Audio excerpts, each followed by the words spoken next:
Welcome to Operational Harmony, Balancing Business and Mental Well-Being, a podcast with honest discussions about professional life and mental well-being in a natural conversational way. Your host is Nikki, founder of Nikki's Office, where she supports entrepreneurs through operations, systems, and strategy. And now, let's hear from our guest. Hi, my name is Jessica Yaffa, and I'm a certified relationship coach.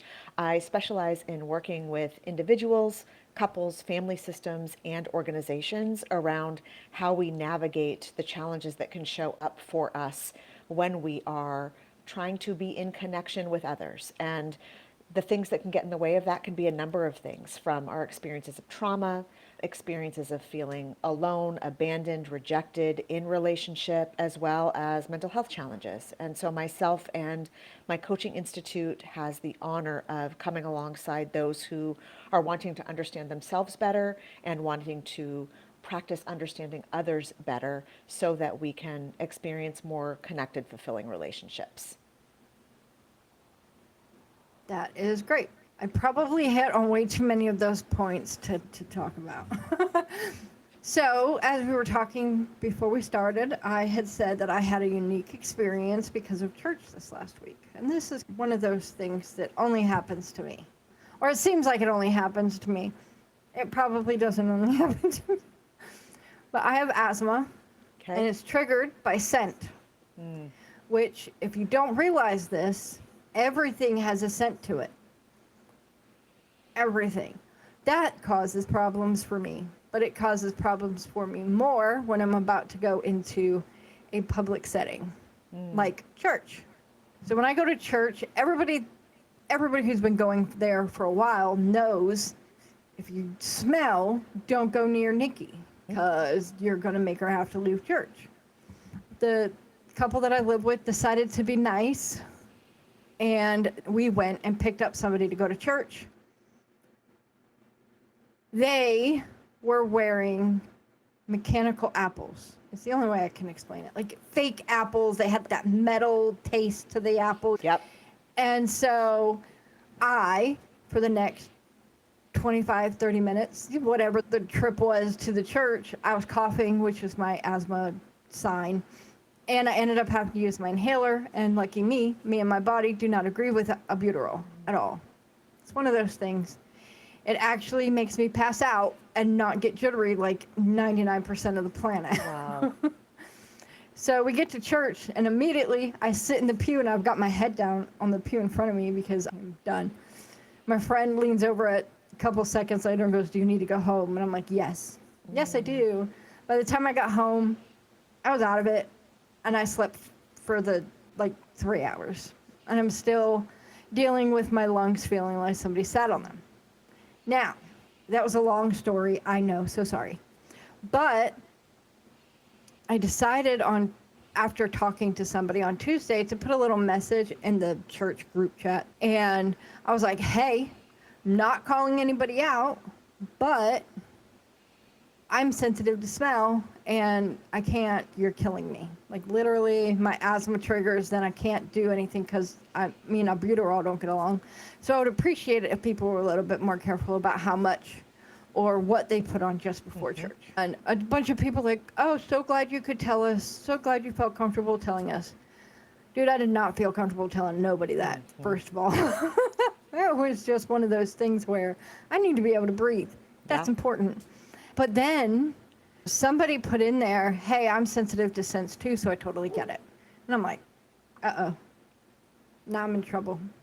And then I put in a little thing that was like, hey, just to make a point,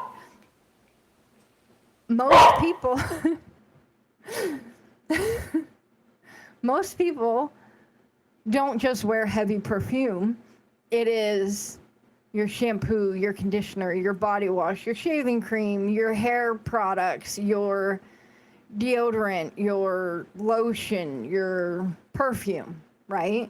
But all that together, and now you are walking around like Pigpen, but instead of dirt cloud, you put cloud. And for those of us who are scent sensitive, that's deadly. For me, literally, because any asthma attack I get, I have damages my lungs even more because the albuterol doesn't actually help. all that much. In fact, like I said, I pass out and I'm still struggling 4 days Wow. later to breathe. I still feel like I have something sitting on my chest all day. But then even after I put that, 4 more people ended up saying in the chat that they were scent sensitive and that they hadn't been able to do some of the activities in the church and other places because nobody cared enough to not wear perfume and stuff like that to church. And one lady was 10 years, another was 25, and I was just going, I didn't mean to advocate for everybody. Yeah. I was just explaining that I can't breathe when you do this, pretty please stop it. Yeah. You know what I mean? But I Yeah. ended up being the advocate for a bunch of people. Wow. And I still don't know how I feel about that. So deciding to send the message in the first place was daunting because there's 100 plus people who go to my church. So that's a lot of people who saw that message. Yeah. And then for people to start going, oh, but yeah, I'm scent sensitive too, and would really appreciate this to stop too, was, I didn't mean to do that. Like, I wasn't speaking for the masses. I was speaking for myself. Yeah. So it's been one of those things where I still don't really know how to take it. I was just like, I just wanted to not die at church. Could we just start with that? Yeah. Why do you think, I'm curious, Nikki, why you think that although it wasn't your intention to speak on behalf of others, it seems that others utilized your courage or your bravery to acknowledge their own need as well. Why do you think that causes that reaction in you? Why does that feel uncomfortable for you? Because I grew up in a home where I was not the favorite child. And I was supposed to stay quiet about everything. And so now I've said something, which I felt bad enough having to say anyway, but like literally asthma attack, you can die from them if they get bad enough. And I needed to say something to be able to be like, look, y'all are getting too comfortable with the perfume again. Let's take it down a notch. Yeah. Or 10. Yeah. And so it's doing this podcast most of the time is very uncomfortable for me because I'm up in front of people. But it's also a testament to people that no matter what you're fighting, anything is possible. For sure. And that makes so much sense. I was going to say I imagine, but I actually know that you are not alone in having grown up in households where for any number of reasons the message that we ingest is stay small, be quiet, don't cause problems. And when those are the messages that we ingest, learning how to use our voice can feel incredibly overwhelming, and we like brace for impact. We almost expect a consequence or expect rejection. So I was expecting people to be like, yeah, whatever. Yeah. That's fine. That's you, whatever. Yeah. And instead I got, thank you for sharing. And I feel that too. And I went, that's not right. That's not what I was expecting. Yeah. And sometimes it can create sort of a sense of what I like to even call like vulnerability overload, which is we feel like we are naming something that already feels scary to name, and then we feel extra seen when other people attach to our message. So it makes sense that felt either like it was causing heightened sensitivity for you, or it was too much attention when you've learned that no attention is the way that you keep yourself safe. Yeah. I have therapy. I'm still working on me because wherever you are is not where you should stay. No matter if you have the special alphabet after your name or if you don't and you're completely normal, because nobody's normal. You should always be working on yourself to make yourself better. Whether that includes therapy or not depends on you and the situation. But you should always be trying to be better. There should nobody be sitting there going, but I am great just the way I am. That's right. Sure, you're great. You're a person. You're a human being. You are worthy just as you are. But you should also be trying to get better. And so that's where I do that. And one of the steps for me to being better is advocating for myself. And it's terrifying. There's something that I refer to as corrective experiences, which means, and you're having some of those, and it's the way that we actually rewire our thinking, our nervous system, etc. And that is when I use my voice, I expect to be rejected, punished, abandoned, etc. And yet when I take a risk and use my voice and then others come back with, of course, Nikki, that's no problem, or I'm so sad, I'm so glad that you said something, or yes, we will respect your need and wishes and we had no idea. You getting that information rather than what little Nikki had anticipated is what we call a corrective experience. And over time, the more corrective experiences we have, the less scary advocating for ourselves begins to feel, because we're not bracing for impact with this now lived experience or knowledge that it doesn't always look the way that it had historically, and we can build that new muscle. So yeah, you are, by advocating for yourself, not just taking care of that immediate need, but you're also contributing to the building of a new story. Yeah, love that. And it's not easy making that decision. I had talked to somebody that was in my church on Monday because they were having a phone issue that they needed me to help with.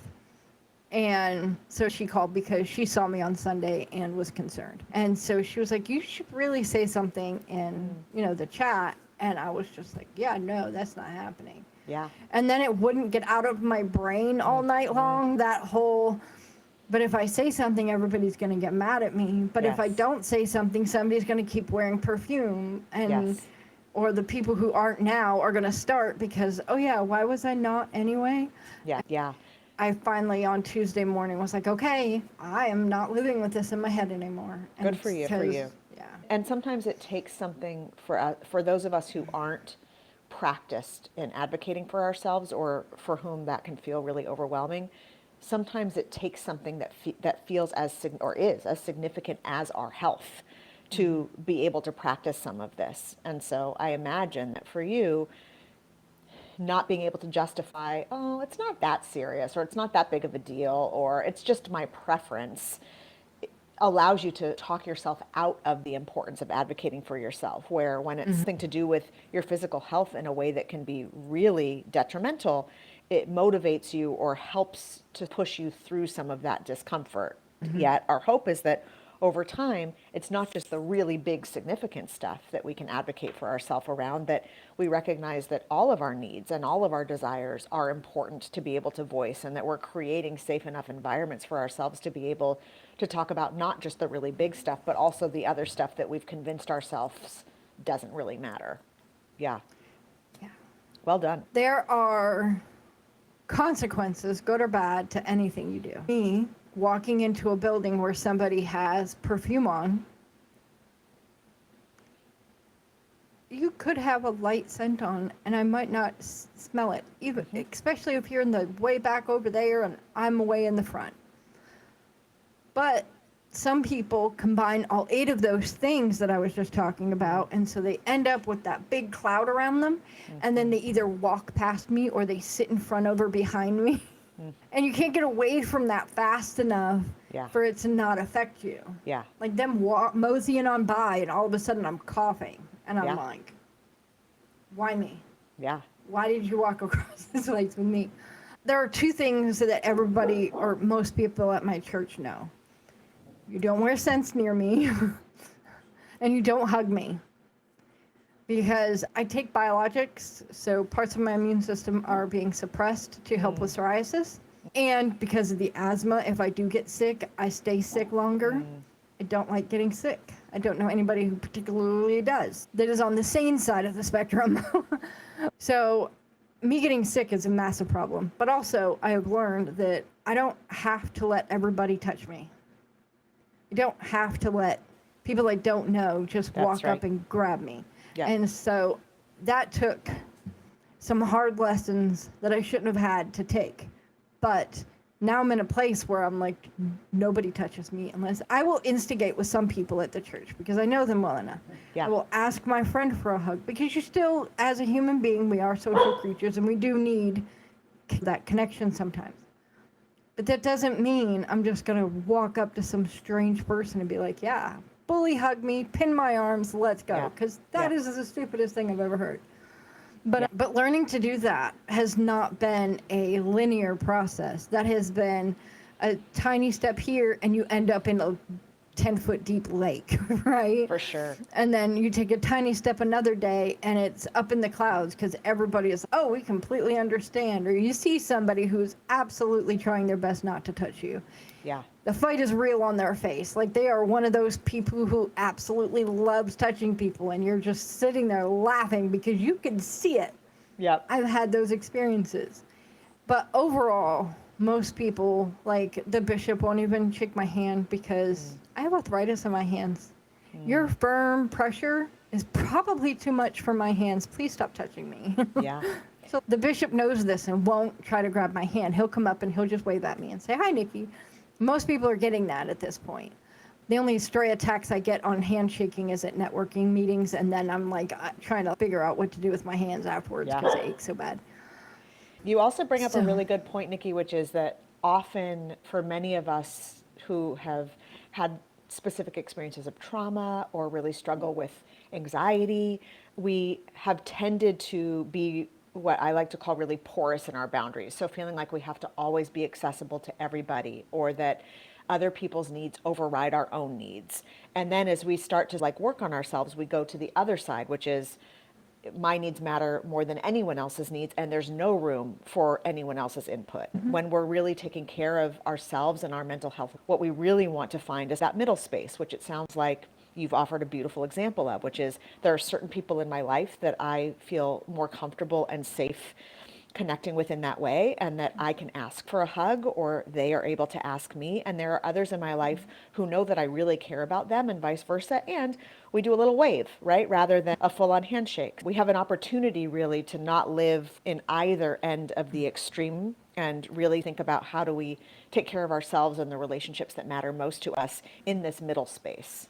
I actually saw a post the other day where, I don't think it was a post, I think it was a video, where somebody was saying that we need to get over ourselves because we've all gone to this place where we're super all up in ourselves, and I'm having a me day on your friend's birthday and not going to their birthday party, or, oh, that's going out and I don't want to do that. But again, it's your friend's anniversary of something or other. And we need to come out from that at least enough to be there for our friends. If you want to keep them as friends, we should probably be there for them in the ways that matter to them. And going to their anniversary party or their birthday party is something that would be very important to them. Going to their wedding, even though you're like, today's a bad day for me. Okay, it can still be a bad day for you, but we still need to be there for our friends during those times. Because I can tell you, not from experience, but I can tell you, if somebody pays for a big wedding and you're supposed to be there, especially as like a maid of honor or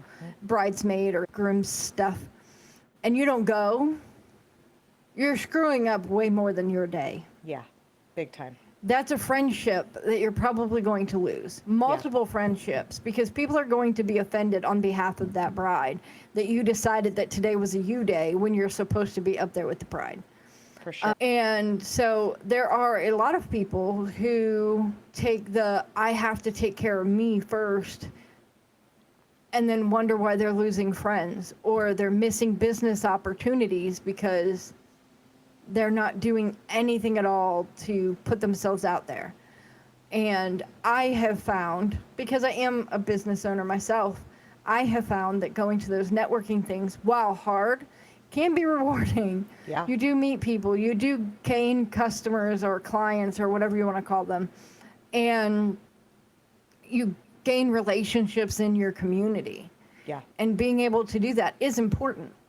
Yep, for sure. I would also say that when we talk about middle ground, like we just did a moment ago, that exists here as well, right? Mm-hmm. If I'm having a really bad day, I can decide that I'm not going to necessarily stay at the wedding until midnight. I might decide by 9 p.m. my system has had it and I'm going to go home and go to bed. Or if I'm feeling really anxious about a networking event, but I've committed to being there, maybe in advance determine who I might ask to come with me so that I don't have to navigate it alone. So there are ways that we can care for ourselves within some of those harder choices and create some parameters or a little bit of a cocoon that supports our system and being able to show up.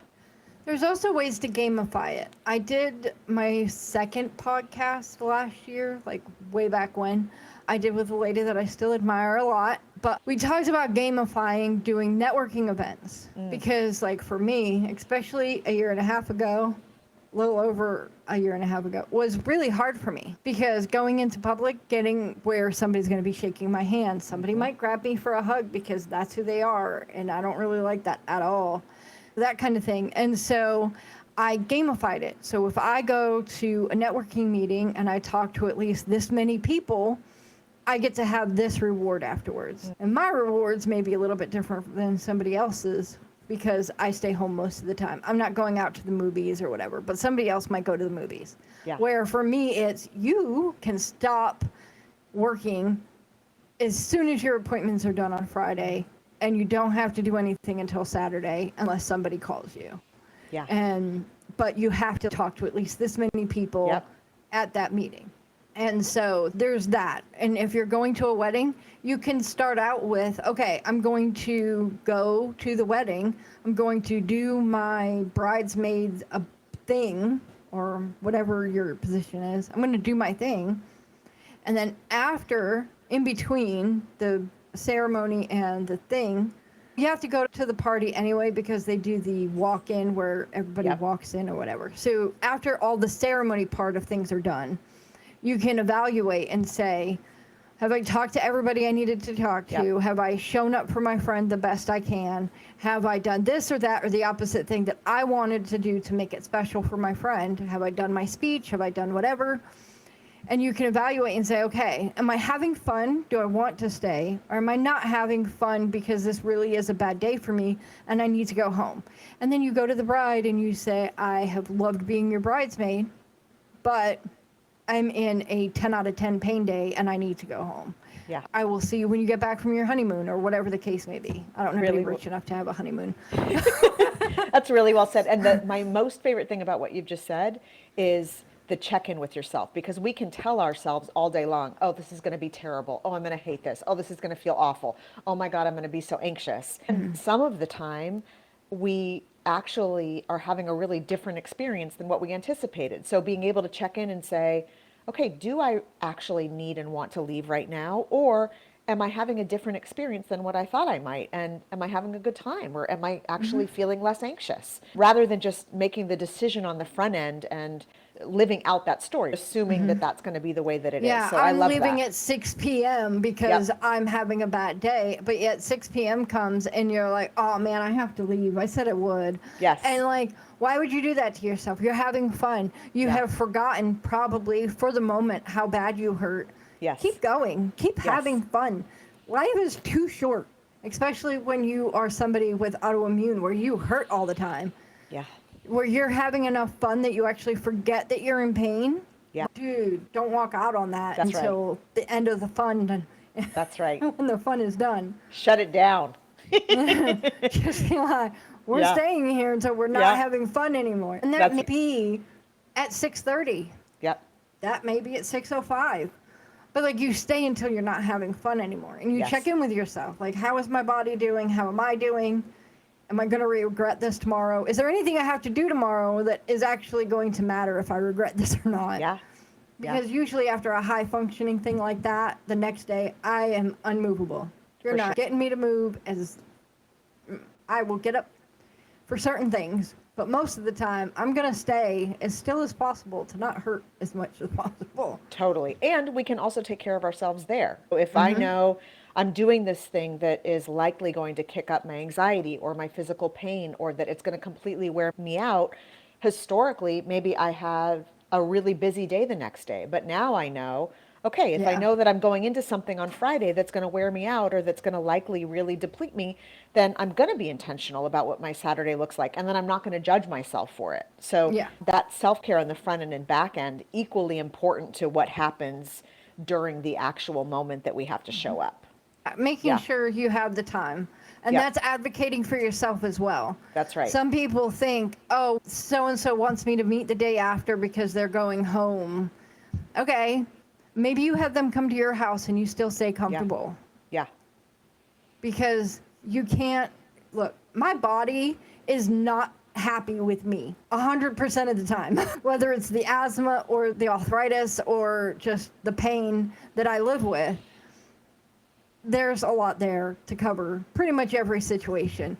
And so there are just times when you're like, I would gladly meet with you, but I cannot go out to anywhere. Yeah. If you come over, I will gladly sit with you and talk with you and have a conversation, but I can't bring food, do something, or we'll get it to be delivered. DoorDash. Yep. And that's, again, like an example of being in the middle, right? Not, oh, I'm feeling lousy, so I can't do anything. And it's also not, I'm going to push myself beyond my limits because this other person has an expectation. It's, okay, how can I make this work for myself that offers me an opportunity for connection while also honoring my mental and physical body? Great point. Yeah, everybody hates saying that they're going to do the middle ground, because when you say you're going to take the middle ground, you're like, oh, that means that I'm giving into this, and I'm the bad person for it. Mostly because when you were growing up, you were told not to make a scene, not to ask too much of people. And so when you're in that space where right after a wedding, you can barely move and you're not okay, and you're probably on your way to being sick. Let's be honest. If you have all that stuff happening with your body, you've probably caught something from somebody who doesn't even know they're sick at the wedding, which baffles me. Would love to not know I'm sick. And so having that person over and just chilling with them, you will probably have more fun being at home where your anxiety is probably not through the roof, because you know nobody's staring at you. It's just you and that person, or you and those couple people. And you're still being there for that friend. That friend doesn't live in the same town as you anymore, and they're leaving again. But you're going to tell them, no, I don't want to meet with you because I hurt. Yeah.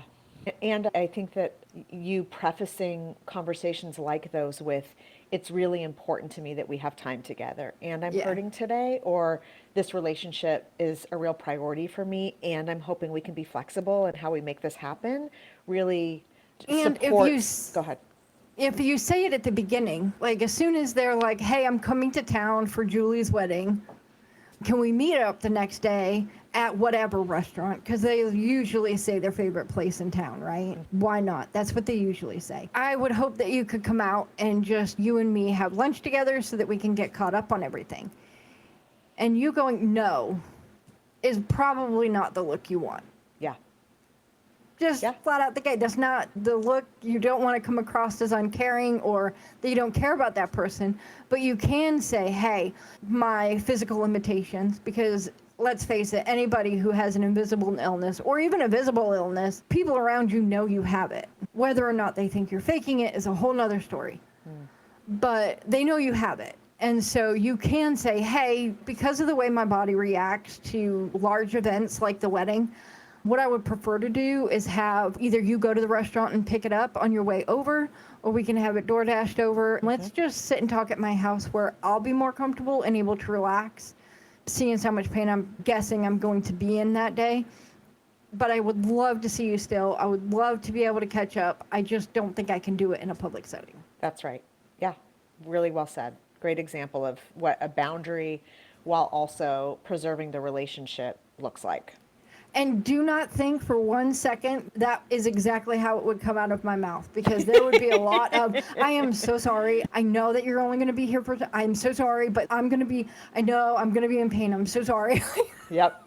The sorries would be there. Yes. Like I'm so sorry, but if we can make this work, it would be so much better. And I'm so sorry. Even saying it that way, your friend is probably going to laugh at you and be like, dude, I totally understand. I'll pick up the food. We'll get there. Or DoorDash it, have it get there around that time, and we'll just eat while I'm there. 100%. That's perfectly fine. Totally. And I love the acknowledgement also that when we're in safe and healthy relationships, we get to fumble through moments like these in ways that are really important. So we get to say, I'm not even sure how to say this, or this is probably going to come out weird, or, oh man, I really messed that up, and really trust that the other person understands our intention, and that we don't have to show up perfectly, because we've also gotten a lot of these messages that we have to do it just right in order to be deserving of connection. Yeah, no, everybody around me knows that my first sentence is probably going to be, I'm going to screw this up. I'm going to say something wrong. Please don't get mad and understand that I'm saying this from the best plots possible. Yes. But no, let's do it this way. Yeah. That's great. What haven't we touched on that feels important to be able to talk about when it comes to the intersection? We've talked a lot about personal relationships. But we've talked some about networking and like ways that we can take care of ourselves after big events, before big events. What are some other ways that you can create or present challenges when it comes to mental health and business that would be helpful for us to talk through? Talking to obviously I work for myself, so I don't have this experience, but when I worked at Walmart at one point. I had those stupid jobs before. Yep. But like talking to a manager always created tension. Like they hated me. I don't know why. Or they would try to correct something about what I was doing. And back then I was not in the place to take it well. So I would cry, which always pissed me off. And then I was reacting badly to the whole situation. Yeah. But like talking to managers or bosses or somebody who's in a direct authority figure, and trying in business and trying to navigate that while still being the anxious people that we are, because then it's very important that we're not stuttering over our words. We know what we want to say. How do you think people should navigate that? Yeah, great question. A couple thoughts. First and foremost, I think writing out what you want to say in advance, really helpful. And so whether it's like sending a manager or a colleague an email and saying, I'd like to address this, these are my concerns, this is what I'm experiencing, or this is what I need, and would love to connect with you about your thoughts, so that you're already putting the request out there and creating an opportunity for two-way dialogue, but not feeling like you're then on the spot to have to communicate all of the parts that are feeling most anxiety provoking for you can be really helpful. Talking through it with a trusted person, a friend, an intimate partner, a parent, and really acknowledging this is what I'm experiencing, or this is what I'm feeling concerned about, or this is what I think might be coming toward me in terms of constructive feedback. And can we talk through how I'm feeling about it? And that trusted person can say, this has nothing to do with your value. This has nothing to do with your worth. This has nothing to do with your intelligence. Constructive feedback is positive. This is why. We all have room to grow. Remember that, right? Using another person to remind us of our truth rather than getting caught up in, I'm stupid, I'm worthless, I have no value, right? Which we can absolutely spin in during these conversations, create some of that emotion. So doing that in advance, really helpful. And then also having a self-care plan both before and after. So I know I'm going to be going into this conversation, whether because I have a meeting or a call set up, or because I have asked to meet and anticipate the person coming back to me. And at the beginning of that day, I'm going to be mindful of how much caffeine I have. I'm going to maybe do a meditation or a grounding exercise. I'm going to maybe call a close friend and ask them to remind me of what is true about who I am. And then on the back end, maybe I'm going to plan to do something nice for myself. I'm going to take a bath or a warm shower. I'm not going to plan a really busy evening if I need time to just reground or decompress. Maybe I'll have a check-in with a loved one in order to talk through how I'm feeling. So front end and back end self-care, putting it in writing and feeling like we can make our ask or acknowledge our concern in writing if that's what feels most comfortable for us, and then opening the conversation for two-way dialogue and checking in to talk through what we're feeling anxious about so that we can get rid of some of the stuff that isn't true that maybe our brain is telling us, can be really helpful as well. Yeah. You also might journal about it afterwards. I know I am very verbal. I am going to be the one I'm Italian, okay? I will yell. I don't even mean to yell. Somebody will go, your volume, and I'll go, oh yeah, sorry. Bring that back down to normal level. I need to go through what happened and what I was, like I did at the beginning with the church thing. Believe me, the first time I said that, it was a lot louder because lungs, but that kind of thing. It was more scattered, to be true. And now it's more cohesive because I've told it to my therapist and stuff. But so I have to say it out loud. Other people need to write it down. Yep. Afterwards, they need to write it out, get all their feelings on the page. Screw this guy. I can't believe he took none of what I said into account and he just wanted to harangue me for this, that, or the opposite thing. Then you could take a minute and breathe. Take that moment and go, maybe he didn't mean it like that. Yes. Because sometimes we have to get it all out first, however we thought of it at the moment. Yep. Especially me. I'm verbal. I have to say it. It's going to come out of my mouth. Yep. And then, but if you're writing it, you write it and then you put a little line and you take that breath. Maybe it takes you a day or two to go back to it. And then you sit down and you go, okay, that was my trauma speaking. Let's actually go over what I feel like happened now that I have chilled the crap out. Yeah. And then rewrite it. I was listening to another podcast a few days ago that was talking about the 90-second pause, and that really spoke to me. And the idea is that our feelings come in waves. So they enter, they peak, and then they come down. And it's our thoughts that we attach to those feelings that sort of perpetuate the spiral or elongate whatever experience we're having. And so if we can, when we have a feeling, literally pause before reacting and allow the feeling to move through us, and then think about, what do I need to say here? How do I want to respond here? What's really happening for me here? It changes everything. The writing it down or the being very verbal about what happened, that happens after you are home for the day. Yes, that's right. Or you are away from the office. Do not go to your little cubicle and get on the phone with somebody and start ranting and raving about some meeting you just had. Not a good idea. Probably not a good look. Correct. Especially if you have the volume control of an idiot. Yeah. Or an Italian. Two different things. Once you're in your safety of your own home, where there's no listening devices, hopefully, and you just tell people, or you write it down, this is what happened, this is what it made me feel in that moment, and you go through and you say those things. Yep. Now, the first time, at least for me, the first time I tell anything, it's full of the, oh my God, did they have to do it that way? Why did they say it this way? How come they have to be such an idiot? Now, do I really think that everybody I work with is an idiot?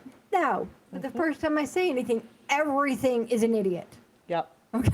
The fact that I was cold is an idiot. Whatever. And then I go away, I calm down, and I go, okay, I'm not thinking about that anymore today. And then the next day, I'll think about it, because of course it runs through your head like a stupid video player. And you're like, okay, now that I have reviewed the footage, some of what I said yesterday probably isn't true. That person isn't an idiot. They just don't know what their job description is, but they're not an idiot. They're just an idiot. Some people are, some people aren't. We have to figure that out on the second day, not the first. Reviewing that, even for me, verbal, like I don't usually go verbal with that unless I'm to the second person I'm talking to. Yeah.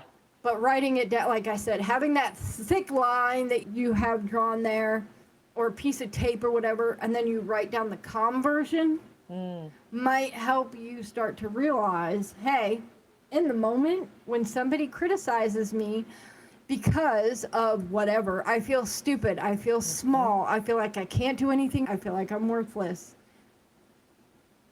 And yes, in that moment, feeling all of those things can be overwhelming and can make the whole situation, that situation where you're calling everything and everyone an idiot. Then you take that breath later and you rerun the script, because why not? Why do we all do that? Drives me nuts. But you replay it and you go, okay, you know what? He might not know his job description, but he knew that I didn't do this thing like I was supposed to. It wasn't up to my usual standard, or whatever you're getting called on the carpet for. I don't even know. For sure. And you going over your issues with something, then the second day or the second time you talk to somebody about it, maybe you see those points where, hey, he did agree with me when I said this is why it was late, or this is why it wasn't up to the usual par. I got the project late. I got it 2 days before it was due. Like, you can't expect my full due diligence in 2 days. You wanted it on time. Yeah. And I think that even beyond that, or in addition, taking some time to look at that first piece that you named, what comes up for me when I'm criticized is that I feel worthless, I feel stupid, I feel not enough. Going back to that and acknowledging, it makes so much sense that I get so activated when I receive any sort of feedback. And what information do I have now that I'm more grounded that confirms that those things are not true? Because once we can actually get to the root of why we feel as activated as we do, it's often much less about exactly what the other person said or the other person's job description, and much more about what happens within us and the shame or the judgment or the fear that arises as a result of some of that message. So when we're able to say, oh, that's what got kicked up in me, and I have all of this evidence that's not in fact true, then addressing the thing often feels much less important. Yeah. So you have that exercise if you're in mental health where you're supposed to, look, I have a little thing. It's the grounding exercise, technique, whatever. 5 things you can see, 4 things you can feel, 3 things you can hear, 2 things you can smell, 1 you can taste. Well, for me, if I'm smelling a whole lot of things, I'm probably going to have an asthma attack. So let's not do that. Let's not concentrate on what I can smell. But for the things I can see, I don't usually go through and name 5 things the first time. What I do when I'm doing that technique is I do 1 thing I can see, 1 thing I can feel, 1 thing I can hear. And maybe if I'm like, you know what, this air tastes a little weird, right? The next time I go through, I'm only going to be able to change. I can see, feel, or hear something, right? These are the things I'm feeling, hearing, or seeing. And then we do it again. And you do it again, and you do it again, until you have calmed your tits. Love that. Great. Love that. Right? Yeah. Because if you're naming 5 things you can see the first time, and you get done, and you're like, that didn't help at all, I'm still ready to rage, then obviously, now you have to name 5 more things. Yeah. This is not a witch hunt. Yeah. You're not going on a canary, what is them things where you have to find the things? Scavenger hunt. Yeah, you're not going on a scavenger. So sorry, words are not my friend. We're not trying to go on a scavenger hunt and go digging around the room for something else we can see or hear or feel. If we do it 1 at a time and then repeat it, then we have, and we're doing the deep breathing while we're doing it, then we have that chance to calm down. Yeah. I also apply that to looking back at events that happened. What are some of the things I saw that I felt were wrong, and why did I think they were wrong? What are some things I felt because I was in my feeling, and why did I feel those things? And what are some of the stuff I saw, or what did I hear? Now, the hearing thing is another thing for me because I have sound sensitivities as well. Why not do the trifecta of all the problems? And so, like, I kept hearing babies cry, or this person started screeching at the top of their lungs for no reason. I wanted to bash them in the mouth to stop them. That kind of thing. I have not hurt anybody. It's a thing. I say things. I don't do them. It's all good. But how did you feel when certain things you were hearing? And if you go through that enough times, you can de-escalate it, even in your own memory. It's not easy. This is not stuff that's like first level problem. If you're just going to the therapist for the first time, you're not going to learn this. But you go through that event over and over again because you're trying to desensitize it. Don't do this with traumatic stuff unless you go to a therapist, because holy crap, don't do that. But if it's talking to a boss or whatever, you need the information that is in that conversation you had. So you're going to replay it in your head anyway. Why not de-escalate it until you can go, oh, maybe things weren't as I thought the first time. Yeah. And calm yourself down at the same time so that the next time you're talking with him, you're not already at a 9. Yeah. Because the last time you talked to him, you never de-escalated in your own mind. Things that never actually happened in his mind. And you can actually use some of that information to check in with the person as well. So you might say, I think what I heard you say is, or I think what I was feeling was, is that accurate? And sometimes the person's going to say, oh man, I didn't realize it, given the way that I said it, that was what you received. Or, oh, didn't mean it in that way, in the way in which you received it. What I really meant was. So when we're also able to offer back, this is what my experience was, when we're able to have some tangible information about that, we can use that to check in with the other person, which often gives us more information to support that de-escalation. Yeah, great point. These are points that I've been working on with myself and my therapist lately, is trying to figure out why I go from 0 to 500 in 2.5 seconds, actually 0.5 seconds sometimes, let's be completely honest. Somebody will say something and I'm gone. So I was in a networking meeting a couple weeks ago. I don't remember. Days or the before times? I don't know. They're somewhere. And this lady was being very vague about what she did. She basically sells insurance to companies in probably an MLM type way. But she was like, it's not MLM. Whatever. But she was asking how she's supposed to get in with CEOs. And the one lady was like, I need more information so that I can tell you if anything to do with this. And the sales guy, I'll tell you how I know he was a sales guy, piped up with, that's ignorant. Why would you need 4 levels of information? And I'm sitting there going, okay, now you pissed me off. First of all, I know this person. I've been in networking meetings with her before. That was rude. I didn't like how you just did that. But I didn't say anything the first time because I was like, and then he goes, I'm a salesman. I've been in sales for years. I've even written 2 books. So that's how I know he was a salesman. They always have to brag. I don't know why. But and then they get into the conversation and the lady said again, look, no, there's a reason why those 4 layers are necessary. But I need those 4 layers of information to give you any kind of context on this. And the guy said it again. That's ignorant. Why would you need that? And I went, nope. And I hit because I have a button on my mic that will mute. And I usually just mute with that so that I can undo it easy. And I hit my unmute button and I heard in my ears, Nikki, because one of my friends knows me. And she saw me unmute. So she was like trying to make sure that I kept it business. And I just went, first of all, I don't like your tone. You shouldn't be calling people that in a networking meeting. Just don't do that. Second of all, that 4 layers of information she needs is because she doesn't know if you actually need the CEO.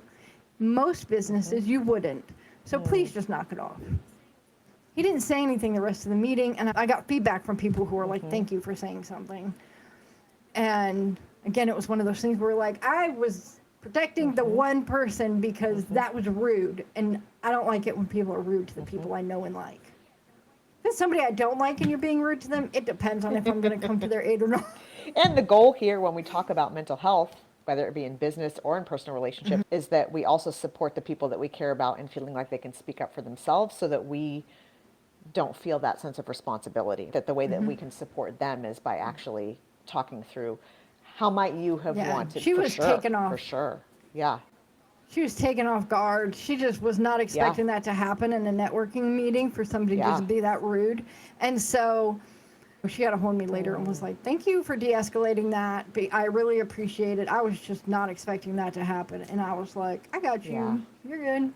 Because she's only been ever nice to me. She has helped me with some advice on my business. And so the crap if I was going to let somebody come in there and just say stupid stuff. And then brag that he's a salesperson. So it was just, it was rude. And it was unnecessarily rude at that. And then it's to somebody I know, and I'm sorry, you're not getting away with that the second time. And I did it in a professional manner. So the person who said Nikki got with me afterwards and was like, I'm very proud of you for not going off. I felt like you were going to say something. I'm glad you didn't go off as much as I thought you were. Because my mouth can get away from me sometimes. But there's a time and a place. With people I feel comfortable with, it can get much. But if there's somebody like him, I didn't feel comfortable with him. He just proved that I couldn't trust him in that situation. So I wanted him to shut up. And thankfully he did. So I was fine with it. Fair. I wasn't even trying to be mean. It was just, that was inappropriate. Shut up. We're going to keep going, but don't talk to people. There's no reason to talk to people like that. And that even being comfortable enough in my book for me to be, I can be angry all day long for people, and I can advocate for other people all day long. But as soon as I'm in the situation like Sunday, I'm uncomfortable. I don't mean to advocate for everybody in that situation. I just want to be able to breathe. But in that situation, I was pissed, and I was rightfully pissed because you don't talk to people like that. Yeah. Like, you don't, like, especially when you don't understand why they were saying whatever it is they were saying. I would also say that it's really important to recognize that most of us have these moments where we feel really caught off guard and not sure, we shut down or freeze. That's a really normal human response. And when we're practicing using our voice, setting boundaries, etc., I'm not speaking to this situation specifically, but to be able to go back to someone, whether it's someone in your office setting or in your home or as a part of your friend group, to say, hey, I wasn't really sure how to respond yesterday when this thing came up, and yet it's sitting with me and I'm realizing that it didn't feel great. And so I'd like to circle back to that if we can. That there is usually an opportunity to address it after the fact, rather than us telling ourselves, oh, the moment has passed, I've lost the opportunity to address something that didn't feel good for me. Yeah. Yeah. I am a strong defender of people who are not me. I am not so strong as to defending myself. I am getting better, but whatever. Was there We've anything talked else? about a lot, it feels. I think we've hit some really good points.